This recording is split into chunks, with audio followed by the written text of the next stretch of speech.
நவராத்திரி கலை விழாவில் சிறப்பாக நடனமாடி பார்வையாளர்களின் கவனத்தை கவர்ந்த மாவட்ட ஆட்சியரின் குழந்தை.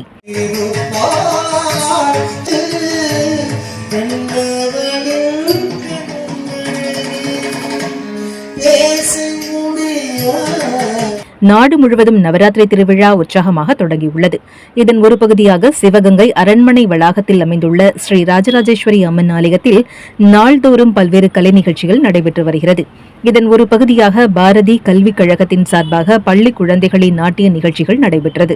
இதில் பல்வேறு குழந்தைகள் பங்கு கொண்டு சிறப்பாக நடனமாடினர். இந்நிகழ்ச்சியில் மாவட்ட ஆட்சியர் ஆஷா அஜித்தின் மகள் பத்மாவதி விஷ்ணு சந்திரன் சின்னஞ்சிறு பெண் போல சிற்றாடை அணிந்து என்ற பாடலுக்கு மிகச்சிறப்பாக முக பாவனை காட்டி நடனமாடியது பார்வையாளர்களின் கைத்தட்டலை பெற்றது.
Thank you.